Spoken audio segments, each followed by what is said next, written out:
$10. That's genuinely what U-Haul will sometimes charge you to drive a 26-foot truck from Los Angeles to Las Vegas. Meanwhile, if you tried to rent that exact same truck, same size, same day, and drive it the opposite direction, from Las Vegas back to Los Angeles, U-Haul might charge you close to $400. Same company, same truck, same mileage. A 40 times difference in price for driving in a different direction. Most people assume that gap is random or some kind of promotional gimmick. It isn't. That price difference is the clearest window you'll ever get into how U-Haul actually runs its business, and once you understand it, you'll never look at a rental counter the same way again. Here's the thesis in one sentence. The price you're quoted for a U-Haul truck has almost nothing to do with the cost of renting you a truck. It's a logistics instrument. U-Haul isn't primarily in the business of charging you for miles and days. It's in the business of moving an enormous, expensive fleet of trucks around the country so that a truck is always sitting in the right city on the right day.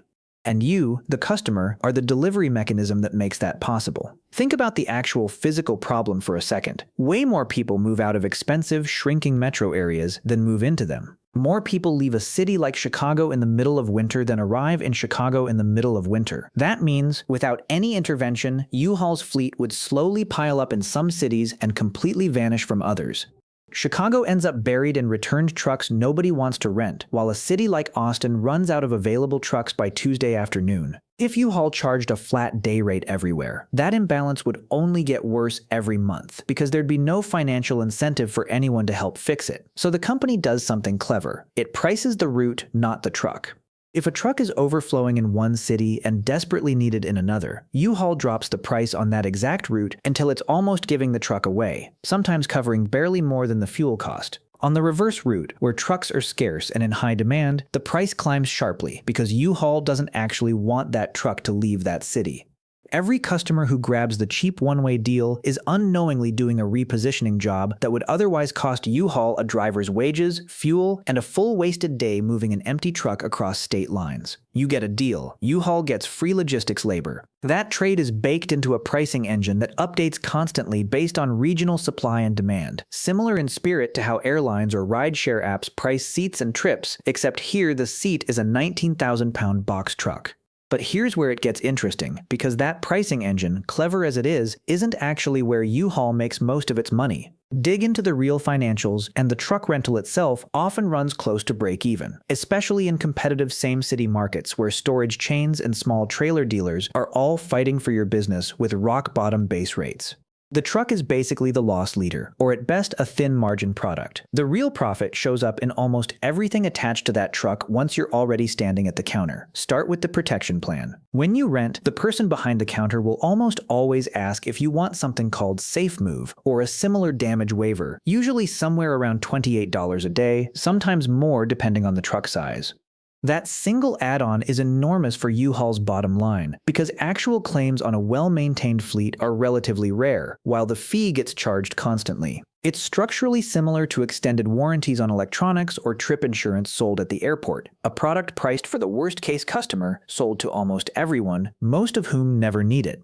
Multiply that across a fleet of well over 150,000 trucks and trailers nationwide, rented out constantly, and that optional add-on becomes one of the most stable, high-margin revenue lines in the entire company. Then there are the moving supplies. Boxes, tape, furniture pads, mattress covers, hand trucks, dollies. Individually, these look like small purchases, maybe $5 here, $15 there.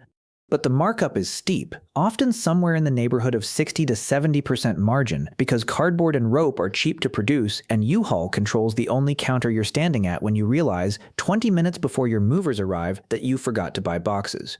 That's a nearly captive customer. You're not driving across town to save $4 on tape when you've got a truck idling outside and a deadline on your storage unit lease. Now here's an angle almost nobody thinks about when they picture U-Haul: trailer hitches. U-Haul isn't just a truck rental company, it's, by a wide margin, the largest installer of trailer hitches in the United States, putting on well over 1 million hitches a year across its service centers. Every one of those installations comes with parts, labor, wiring kits, ball mounts, and accessories, and it's a completely separate profit center from the trucks parked out front. Someone who's never rented a U-Haul truck in their life might still be a paying U-Haul customer purely because they needed a hitch installed on their SUV to tow a boat. And then there's propane.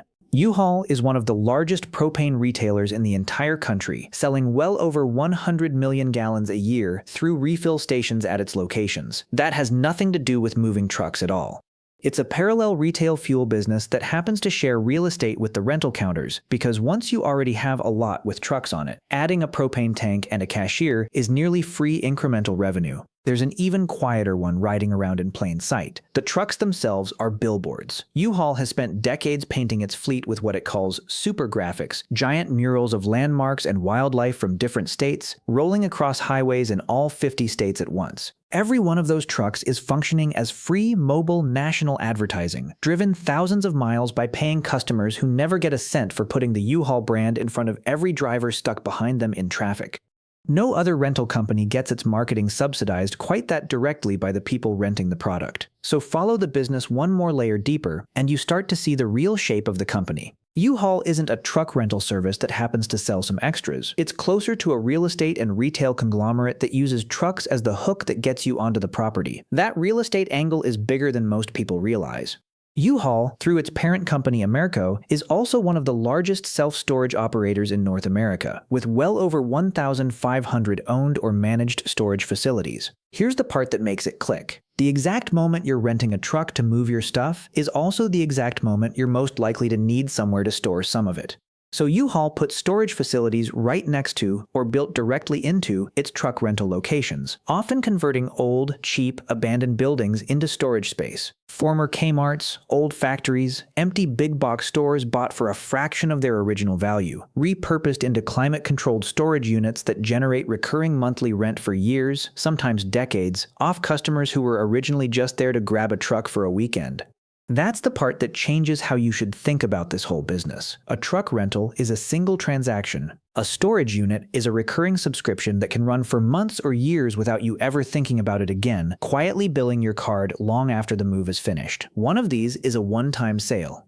The other is closer to the kind of predictable, compounding revenue that makes investors excited. And U-Haul has built an entire real estate strategy around funneling truck customers into exactly that second category. There's also a portable storage arm most people forget exists, called U-Box. Instead of driving a truck yourself, U-Haul drops a large container at your door. You load it, and either U-Haul stores it on their lot or ships it to your new city on a flatbed.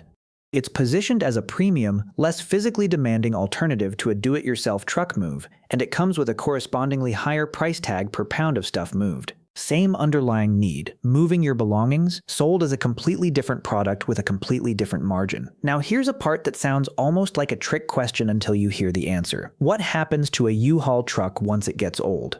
You'd assume it just gets driven into the ground and scrapped. Instead, U-Haul runs a tightly managed depreciation cycle, pulling trucks out of the active rental fleet after a set number of years or miles, then selling them directly to consumers and small businesses through its own trucks for sale program right off the same lots where they used to be rented. That means U-Haul is recovering a big chunk of its original purchase price back at the end of a truck's working life, on top of every rental fee, every protection plan, and every box of supplies that truck generated while it was in service.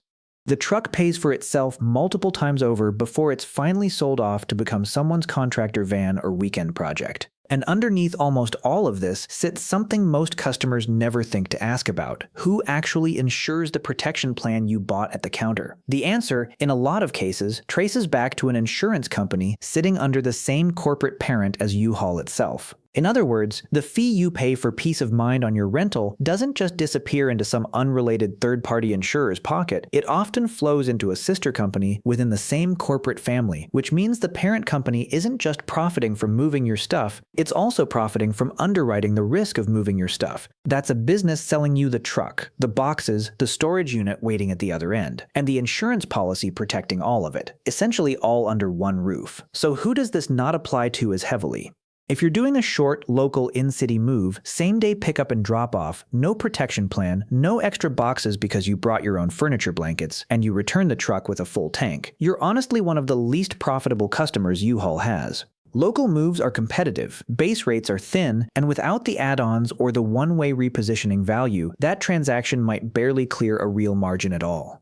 Some rural, low-traffic dealer locations run close to break-even on trucks specifically for that reason, and lean almost entirely on volume and ancillary products just to stay worthwhile. That's not a flaw in the model. It's proof that the profitable version of this business isn't the truck sitting still in a parking lot. It's the truck in motion, crossing state lines, wearing a giant painted mural with a protection plan, a stack of boxes, and a storage unit waiting at the other end. Put it all together, and the picture looks nothing like what's printed on the sign outside. The orange and white trucks are really just the visible surface of a business built on regional pricing algorithms that quietly outsource fleet logistics to millions of customers, high-margin protection plans, marked-up moving supplies, a massive hitch installation operation, a propane retail chain, a rolling fleet of free national advertising, one of the largest self-storage empires in North America. The truck gets you in the door. Almost everything else is where the real money lives.